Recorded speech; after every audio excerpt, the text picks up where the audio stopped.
Hi, I'm Brittany. And I'm Jen. This is the Village Homeschoolers. And today we're going to talk about why homeschoolers are so flaky. Because you are.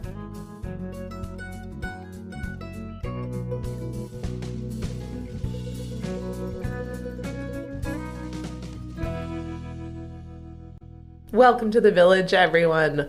And now we've insulted you because today we're going to talk about why homeschoolers are so flaky. Full disclosure, I don't even know when it was. It was a couple weeks ago. And you know how you get down the rabbit hole of social media? Now, maybe you don't because you're not a social media person. I'm the social media person. And you all are going, oh gosh, you're really bad at it. I know. But I at least have the social media. No. So I was on social media, as I am prone to do, especially when my husband is working nights, and he does sometimes. And he was working nights, and my kids were asleep, and I was just looking, and I came upon a social media post from Homeschool Life magazine. And they were talking about how in 2018, they ran an article. They have a Q&A section, but they write full articles answering a question from a reader. And they wrote this article called Why Homeschoolers Are So Flaky in 2018. And they said it was the most read and the most controversial thing they'd ever run, which kills me that was the most controversial. I was like, really? Of all the things, that's it?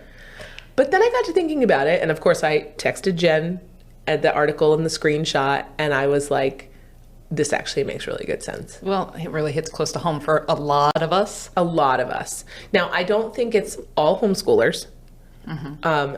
But I think it is something that when you are in the homeschool community, especially if you are choosing to lead a co-op, a homeschool group, something like that, you are going to find to be at least partially true. And you're going to find to be something you have to deal with pretty consistently. Yeah. And it's going to be funny because some of our friends listen to this podcast and go, were you talking about us? Yeah. Were you talking about them? So we want to talk about it.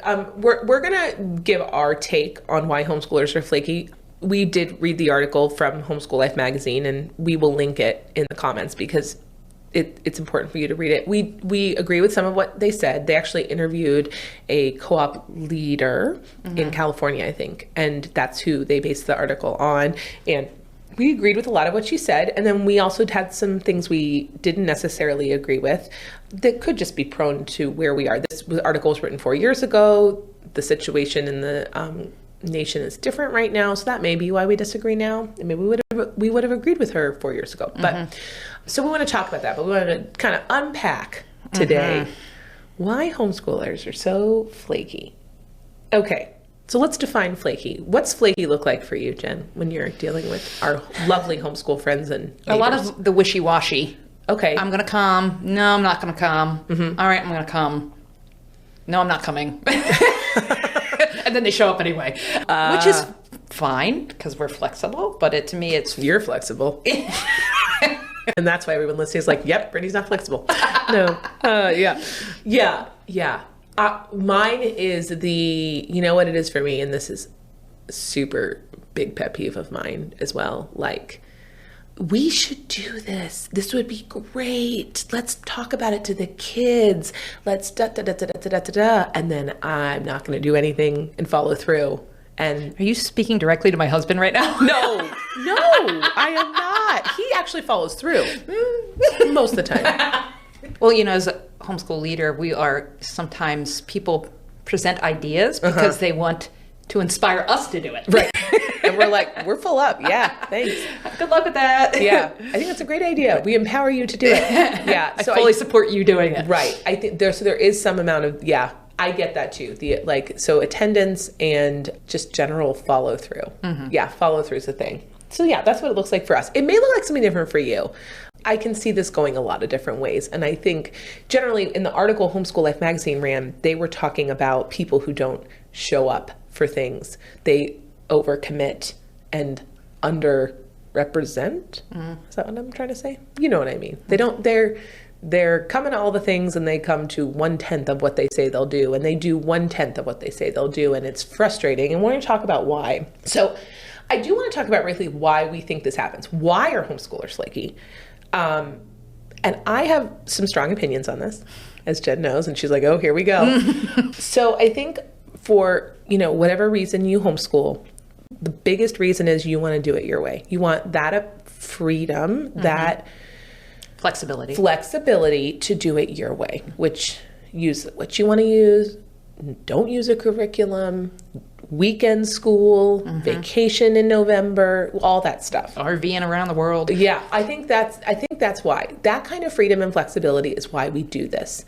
And so I think we're a group of people that when we wake up in the morning and the sun is shining and it's 70 degrees and breezy, and there's no one on the beach because it's a Tuesday and public schools are still in session, you're like, do I really want to go to that, history lecture that I signed my preteens up for? Not really. I want to go to the beach. And we're homeschoolers, so we can do it. And so I think that's part of it. We're just prone to that, prone to that. We're prone to doing that. And we see this like big time in our group. We had co-op yesterday, and it's late spring now. We're getting into like outside season, especially because we live up in the Northeast. So it's like, well, it was cold and rainy and snowy and windy. And last week. Yeah. And now it's not. So why are we worried about teaching our kids art theory? Let's get the heck out of here. So we totally see it and we relate to it because like I told Jen, I'm almost done with my kids' work and I'm done. I don't want to do the last 3 weeks. Yeah.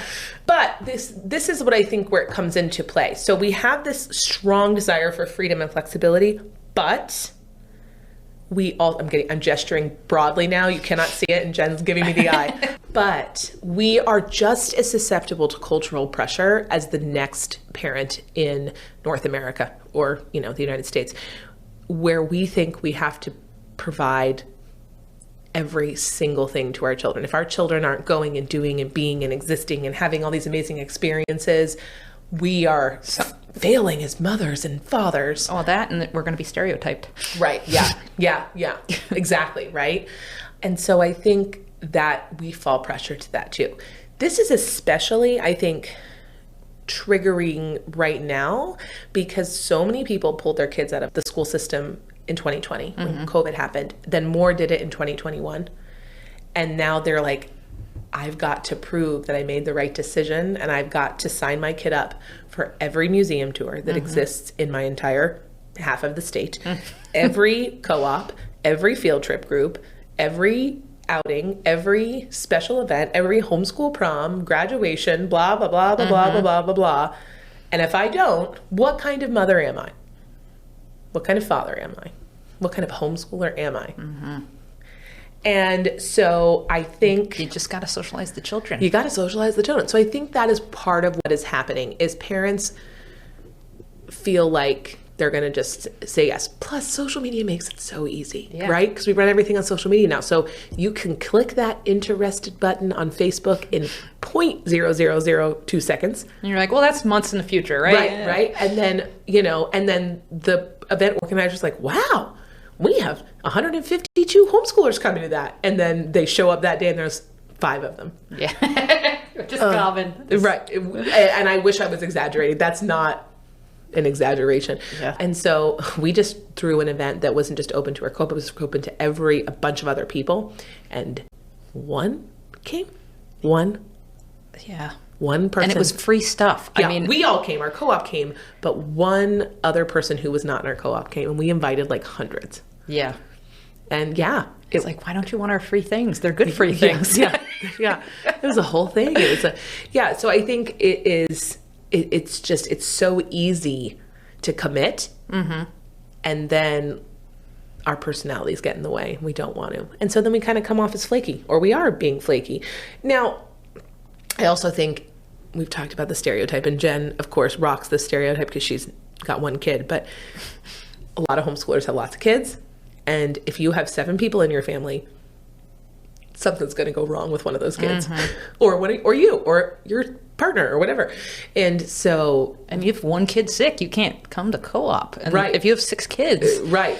Yeah, your month's done because that stomach virus isn't going away in 2 days. Yeah. So it's like, I think that's part of it too. Is like, oh, we'd love to come. We'll take up 10 spots because it's me and my friend's family, and we have 3-4 kids each, and then something takes that family out, life. Yeah. And it's okay. And it's okay, but yeah. It is a reality of life. It is the reality, and it's going to be much more likely to happen in Bigger homeschooling families that are bigger. So I think that's part of it too. So you can't control life. And we had this happen. We actually didn't plan this event, but it was a member of our co-op planned a parents' night out. And it was something everyone was like, yeah, that sounds so fun. With one of those situations, yeah, we should do that, we should do that, we should do that, we should do that. And like 15 people signed up. 15 moms and 2 dads? Yeah, well, and I think initially there was like 21. Oh, 21 or people. Something along those 21 lines. moms and dads signed up to do this. And she called. Made a big reservation. Made a huge reservation and was like, this is what we want to do, blah, blah, blah. The venue that we were going to do this at was like, yep, we can do this. And she put time and energy and effort into it and involved a local business. And then it was the like perfect storm of bad days. Jen and I were supposed to go to this event. Jen had a horrific raccoon attack. Yeah. Not on me personally, but it ate all of my chickens and my duck, and my son was traumatized, and we were literally up all that night before trying to get rid of the raccoon. Yeah, there were family pets massacred. It was bad. And yeah, she hadn't slept in 2 days and it was a whole thing. And I am not flaky. I commit. If I commit, I go to everything. Not. Yes. So I felt horrible about it. And then my husband got called into work and I had to get kids to baseball, karate, and dance all in the same night. Mm-hmm. Me, one person, 3 children. And I had no childcare. And I was like, I am so sorry, but like, I can't come. I can't leave 3 little kids to drive themselves to ballet alone. Good luck, guys. Yeah. And so I just, so that happened to me. And then there was another couple people that happened too. And then some people, and we say this with love, who signed up for everything just flaked and didn't show up. So I think at the end, she got there and it was like 3 people and her. Was that it? Yeah. I guess she was really embarrassed because she had to call and cancel the reservation and she looked like a big loser. Yeah. And she didn't tell us she was very embarrassed. She told one of those 3 people that did come. And she's like, I'm so, like she came to us and was like, because I'm sure she's listening to this. And she was like, they weren't supposed to know that. Yeah. She came to us and she was like, I feel really bad. She really put all this time and effort in. And then we felt horrible and, and also commiserated because it's happened to us before. And yeah. And as leaders, we always feel we should go to every event, or at least one of us should go to every event, right? Right. And so it's one of those things, but life happens. And so you do have to allow that life's going to happen and it's going to take a few people out. It took me out that day. It took Jen out that day. It took another 2 or 3 of us out that day. Everybody else that didn't show up, and it was a different situation. And it was really rough on the person who spent the time and effort, and she felt like she, let the business down and disappointed, and it was the whole thing. And so we generally try when we're organizing co-op events and we're dealing with this concept, because it's the reality of the situation. How do we plan for the fact that life's going to happen to people and they're not always going to be able to commit to what they said they do, and then also just deal with the quote unquote flakiness of other homeschoolers. The disappointment, right? And we're not trying to judge people. We get it. Life gets in the way, or you think you're going to be able to come to something and you can't. We understand we're humans as well. Right.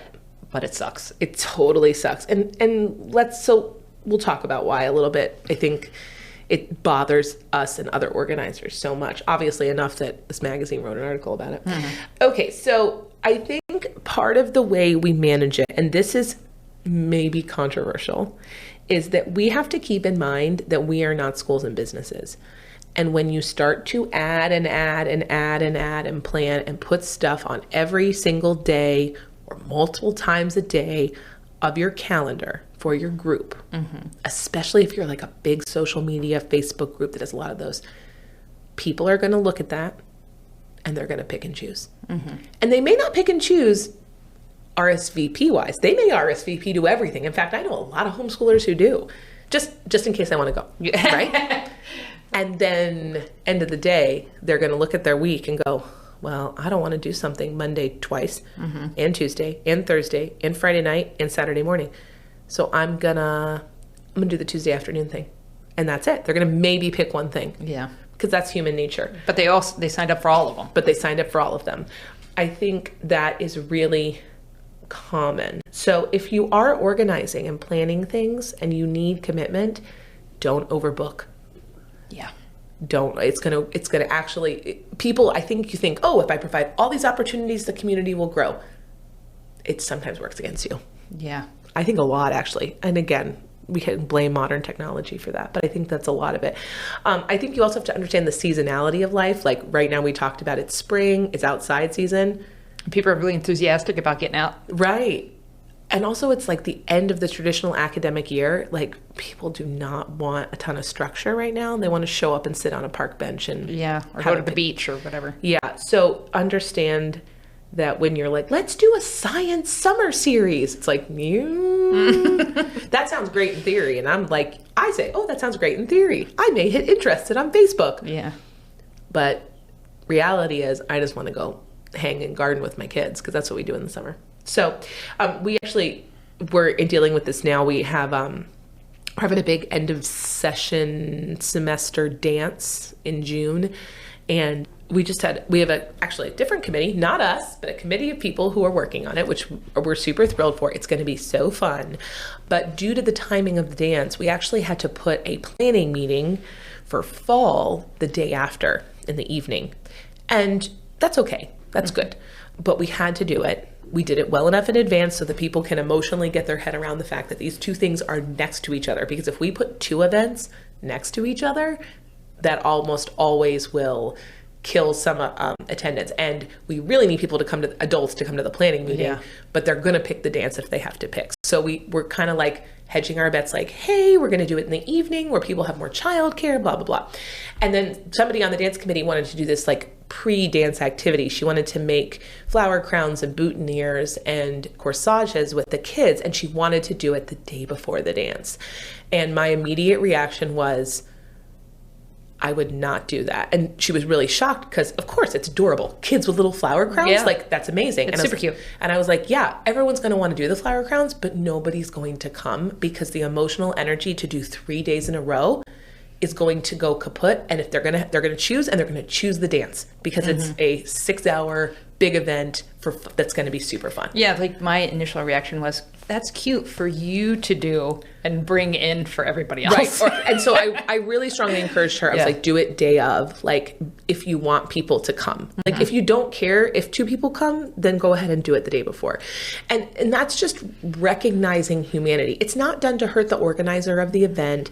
It's not done to intentionally be flaky, but it's just like, we are dealing with nice weather, end of an academic year, end of, a bunch of responsibility. People are done. Yeah. And they're just not going to do 3 organized things 3 days in a row. I dread when I have to do 3 things in a row. Honestly, even 2 things in a row. Yeah.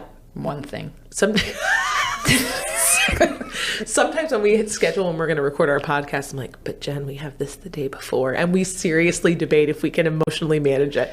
And we don't have a choice anymore because of life, but it hurts when we have to do it. Like today. Yeah. When we had co-op yesterday. Now we're doing this, and then we have some event today, and then tomorrow, and then Monday. Yeah. I'm already tired. Yeah.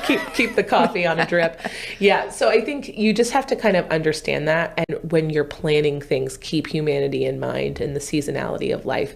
We talked about before that we're a big group. We like to survey people. Are you actually interested in doing this? Because it's really hard when you're like sitting there, you're like, shouldn't we do this? Wouldn't it be so fun to do a kite flying day? And everyone goes, yeah.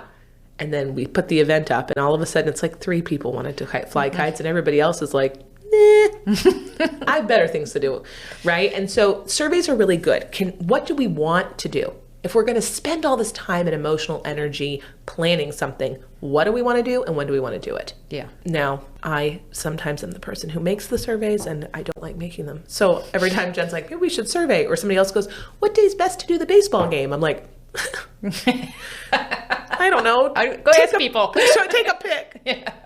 We don't need to make this on numbers, but well, because it's hard to get a consensus when we're dealing with 100 people. Yeah, and we're a big group, so we don't want to. And much like planning 3 events in a row, if I send out a survey every week or even more than once a week, people are just going to not stop answering them. So don't over survey. But generally, it's a good idea. We just did a huge survey. What classes do you want to see in the fall of 2022? And what field trips do you want to do? And what's your budget for things like this, this, and this, and that kind of stuff? It was an intense survey. It's a very intense survey. I was glad I had one kid that I had to fill out. Yeah, and the kids and the adults do it. But like, okay, we really want to know. We give them plenty of time to do it. And then we know that when we go to people, we're asking to organize field trips or to plan classes, that we're doing something people want. No one wants to plan a class for hours and hours that nobody wants to do. Absolutely. It stinks when you have to do that. Yeah, nobody wants to coordinate with a horse farm for a horse therapy lesson if nobody wants to go do it. Yeah. And it's so funny, the surveys, I was looking at the results that were starting to trickle in, and it's like, there's a lot of kids who just want to go on a hike. There's a lot of kids who just want to go on a farm, you know?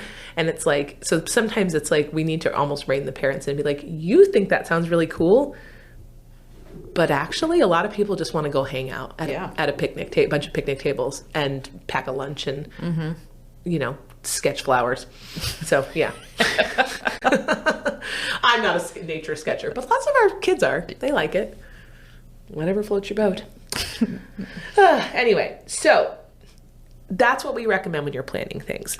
And I don't think the article touched on that too much. They were just like, find ways to make people commit. And that is true. You do need to find ways to make people commit. And in my view, and Jen, you're welcome to tell me if you disagree with me, because you might. I think there's 3 ways to do that. Guilt? That was not one of the 3. Jen's just going to guilt you into coming.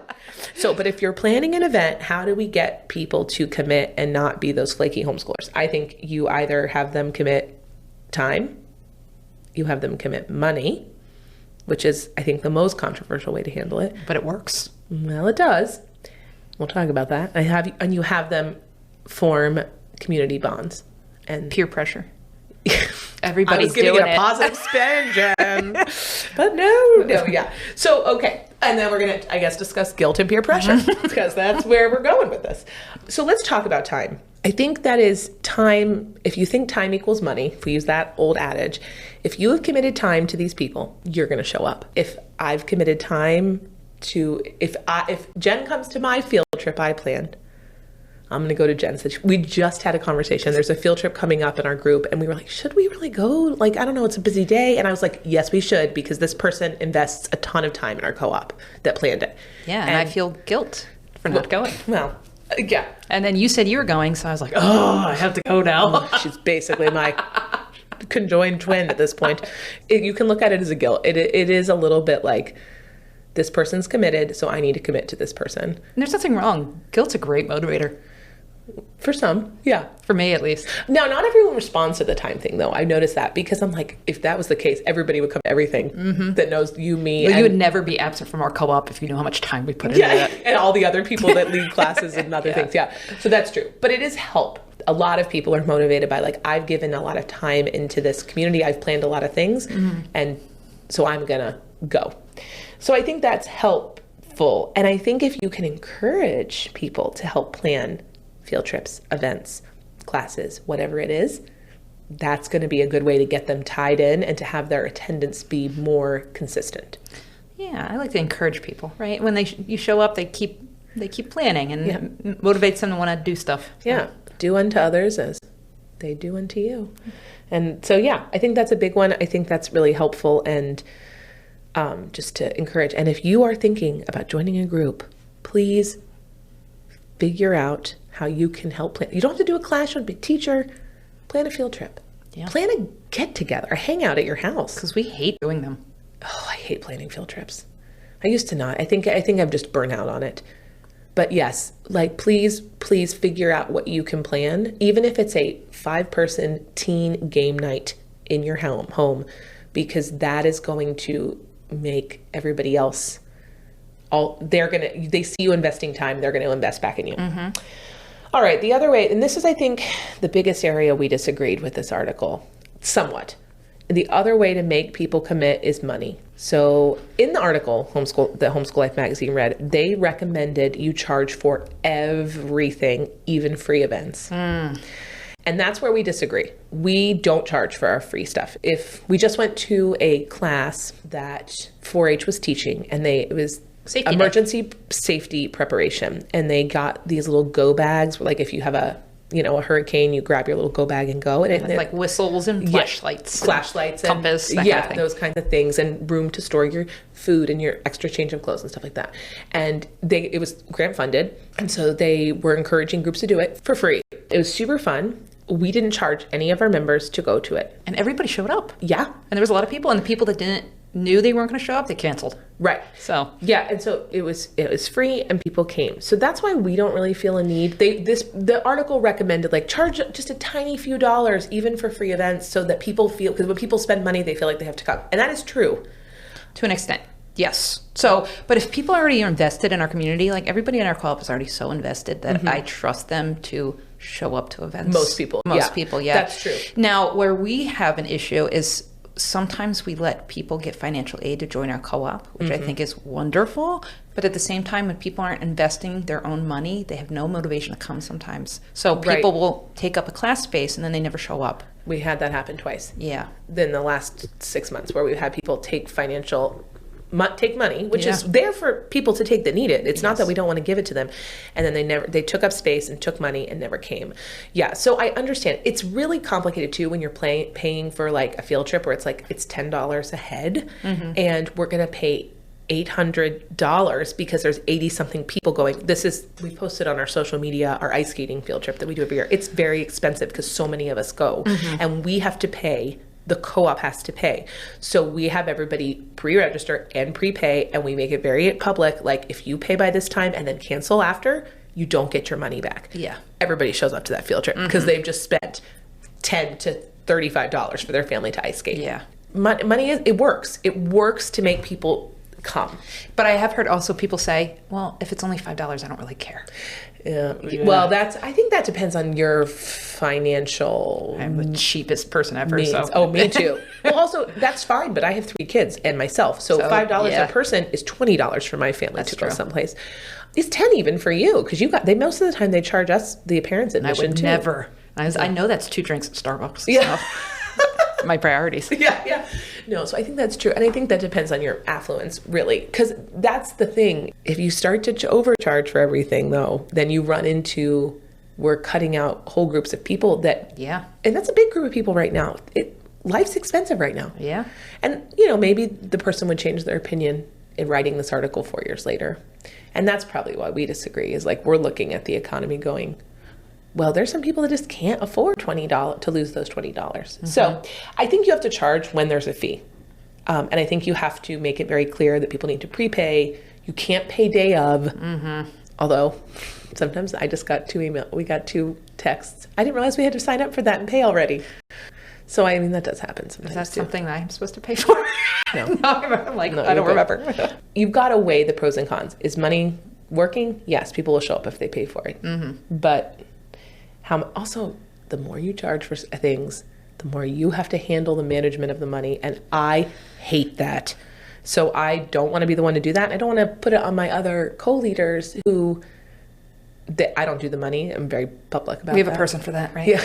And she's amazing. But I don't want to make her do extra work that she shouldn't need to do because we decided to charge $2 for a free event just so people showed up. But that's why we have worked really hard on the third thing that we think helps bond people and keeps them from becoming those flaky homeschoolers. And that's community and friendships, social bonds. I don't want to, I still feel terrible that we just talked about one of our friends that planned that Parents' Night Out. Yeah, and now I'm revisiting my guilt about that situation. Because I love her and I don't want her to ever feel like I don't love her. Let me tell you what. She could plan the world's worst event, and I'm going to it next time because I feel so bad that we did that to her. And she would never plan a bad event. She's great at that. But it doesn't matter but that's not because of time. And I've invested a lot of time in this group. That's not because of money. That's because of my friendship and my bond with her and the other people in my community. And that it's strong. And if you feel like you're letting down somebody that's cared for you or you care for, no way. I mean, Jen calls it guilt. Yeah. But it works. And that's why I think that took a long time to get. I think you have to be patient because that takes some time. Well, true. And when you see that everybody else is doing it. That's true. Yeah. And then you see the fun and, Now, I did say this is also the easiest one to abuse. So I'm in our notes, I'm looking at our notes, and it's like, oh, this can be, because you know how when you're parenting a child and you're out in public and people go, oh, they're so well behaved. And you're like, yeah, you should see them at home. Well, kids do that because home's safe, right? Mm-hmm. Like my mom's gonna love me no matter what. So if I scream and cry and throw a tantrum over my broken crayons, she may get upset, but at the end of the day, she's still gonna give me a kiss goodnight and tell me, you know, I'm beautiful. To some extent, we do that with our close community and friends, right? Our family. It's just because at the end of the day, Jen's going to still love me. Yeah. Well, you're an unfailingly loyal person too. I am. Like she's decided you're her people, there's no getting rid of me. Yeah, she's on there like a leech. No, but yeah, no. But she's unfailingly loyal. So I actually sometimes will say I don't want people to abuse this in you, because she'll bend over backwards to accommodate you. And I don't want people to abuse that just because she's loyal and kind and bonded to people. So yeah, that's generally. Thank you. Yeah. So, I mean, but I think it works. And I think overwhelmingly people are good. And if they have a bond and a community, they're going to respond in kind. Mm-hmm. In fact, sometimes we actually have to be like, sometimes people will be like, well, they didn't want to come or they didn't show up. And I'm like, yeah, because they feel so like, if I'm doing this, they want to do it too. And I'm like, sometimes, you know, people have lives too. But that's the reverse side of the bond, I think, a little bit. And so we have a big messenger group that I'm not a part of. Oh, and so the ability to not know that events are happening makes it a lot easier for me. Well, yeah. Well, so a lot of that's also other people's events. Like, oh, did you see that the art museum is having this? I'm going to go. And then people will go, and then maybe one other person will go with them. And then like, where were you guys? Why didn't you guys all come? And we're all like, oh, well, we didn't know. Or we had dance, or yeah. we had all this other stuff going on. But that ability to click interested on Facebook, and everyone's clicking it because maybe I'll go, and then day comes and they don't. And so it's like, yeah, you have to be careful with that bond. I mean, I think it's important, but like reminding people that like people have to go out of their way to invite me. Yeah, that's so a lot true. of time it doesn't happen, which is fine. Right. No, well, I mean, most of the time. I mean, I do want you to want me there, but right. Well, I almost do nothing that is in our co-op anymore because we have such a busy calendar. Life. So yeah, no, but I think that's people really want to be there with their people in their community. Mm-hmm. And sometimes to the point that you have to be like, it's not personal. I just, had other things I had to do that day. Yeah. So, yeah. So a couple more things we want to talk about that we do and that we know other groups do to kind of, again, help curtail this. Once you've got that bond and you've decided how you're going to bond people to the group, whether it's time, money, friendship, whatever it is, how do you do that? So we are very, very intense about communication. And that's my job. And I really beat a dead horse. Yeah. I post and post and post and post and post events. I update the calendar very frequently. Every time I update the calendar, I'm within a day, like, hey, this is on the calendar. Yeah. Did you sign up? This is the deadline. This is when you have to pay. Blah, blah, blah, blah, blah. Over and over and over again. It is not a perfect world. As I said a minute ago, I got 2 messages. Oh, I forgot didn't realize we had to sign up and pay for that already. Yeah, I know. I'm so sorry. I'm a little worried. We have an event in August we have to pay for in June. And I'm like, oh gosh, it's so far out. People aren't gonna, and but I would rather err on the side of commit. Please know the deadlines are coming up. Don't have to sign up, but this is what's going on. And so we have a really good communication policy. And then we have the ability, we talk to people like, hey, are you going to sign up for this? Do you need to cancel this? You haven't paid yet. The payment's due tomorrow. We're a little bit obsessive about it. Yeah, and we hate to harass people, but we have to. Yeah, it helps make sure we have correct numbers. The other thing that I know some groups do, and we actually don't, is have attendance policies. Well, we do kind of have an attendance policy. You can't just not show up. That's true. So we ask you to communicate if you're not going to show up. You can be absent every day. It doesn't matter as long as you tell us. As long as you tell us. So that's that's true. There are other groups. I know there's a group in our area. It was a nature homeschool group, and they had it if you don't attend this many events a month, you get kicked out. I'm not really in favor of that because that tends to penalize people that have had normal life happen to them. Yeah. My mom died. My husband lost his job. My car broke down. Yeah. My kids are sick. My kids are sick. And so I don't, and I'm sure they make allowances in a lot of situations. I didn't stick around long enough because I'm going to be honest. I saw that attendance policy. I was thinking about joining and I was like, I'm out because I have a little bit of, I'm already a pretty committed person to a lot of things. So I didn't want to commit to something else. But that does guarantee that you're going to get people at events because they're required to attend them to stay in the group. That's one way to do it. Not our way, but some people do it. And then the other way is to really strictly enforce deadlines. And I, in a perfect world, agree with this. No, sorry, you didn't make the deadline. Do I actually practice that? No. I did it last week. Somebody said, I didn't realize it was yesterday. And it wasn't going to hurt to let her register. One of them was the leaders. Was it? Oh, I missed that on the text train. That's hilarious. Yeah, I didn't realize it was gonna, it wasn't gonna hurt for her to register that morning, like 12 hours after the deadline and pay. She was gonna pay right away, and she did. And so I was like, okay, go ahead. And I let her. Yeah, who cares, right? About something like that. Right. And as long as it's not habitual, right? Right. But sometimes we do let people be a little habitual about it because we're a little too tenderhearted. But we know these people and we're like, we kind of plan for that. We're like, well, we know this person's going to be late. Right. Exactly. Yeah. That's why we over communicate. Are you going to register? Because you need to. Yeah. So, I mean, it is I don't know. I feel, in a perfect world, I'm like, well, deadline's a deadline and you'll learn. But then I'm like, that's not very humane of me. Like, let's have some compassion. So yes, we set deadlines. It's really funny when we have to set deadlines, like really strict ones, like we are paying today. Mm-hmm. We say it really aggressively, like double underlined, bolded, italicized. The font is 18 sizes bigger. We're like, lots of exclamation marks. Yeah. We're like, listen, we love you, but we cannot get you in after Wednesday, the 26th at noon. And almost always, if we get real aggressive about it, they will do that then at that point. But it gets to be a lot. Yeah, that's true. If you know people, you can waffle a little on deadlines. But it does work if you don't know people to really hold to that deadline. And I think that if you're a new group and you're starting out and the bonds aren't there yet, you might need to be a little strict about the deadlines. That's true. The last thing we would tell you is when you're keeping all this in mind and when you're planning all these events, what you do is going to affect the future of your group and the future of homeschooling in your community. And by that, I mean, if you're organizing with a business who is counting on you bringing 40 people for $8 a head, and you bring 8 people for $8 a head, they are going to be less inclined to book another class, field trip, whatever with you when you didn't show up. Yeah. And a lot of times, if it's a business, they're hiring staff. Mm-hmm. They're blocking off that time just for your group. They're buying supplies. And now they're out all of it. And you can say, well, my group doesn't do that. And our group doesn't. We're really good about that. Mm-hmm.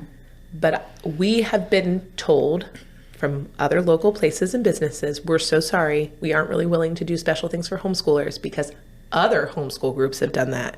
And they don't know us from them, and they are unwilling to do it. So whatever you do, realize it affects other homeschooling. And plus, it's good to have consistency in your own group when you're starting out, so people understand what kind of group it is. And again, like we do a field trip every year to a couple places that like it's our favorite thing. We do it every year. It's really consistent. Blah blah blah. We have a great time. We want to go back, so we don't want to burn that bridge. Mm-hmm.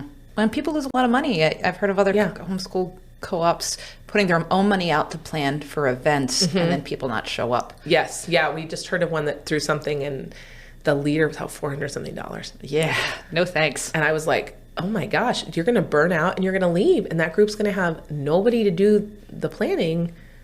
And it feels very predatory and it's like people are taking advantage of you. So yeah, I think just kind of keep that in mind. It's again, do unto others. Kind of a situation because you want to respect people's time and you want to respect the community that you're in's time and you want to respect the businesses you're interacting with. All right. We'd love to hear your thoughts on flaky homeschoolers. What do you do? Are you a flaky homeschooler? Did we personally insult you? Yeah, we're so sorry. We've all had our flaky moments. Are you, do you have any tips on kind of organizing and curtailing that kind of flaky behavior? Did you read Homeschool Life Magazine's article? In 2018? Yeah. Were you one of those people that made it the most controversial thing they'd ever written? We love to hear from you. You can find us on Facebook, you can find us on Instagram, and you can find us at thevillagehomeschoolers@gmail.com. We'll be back next week.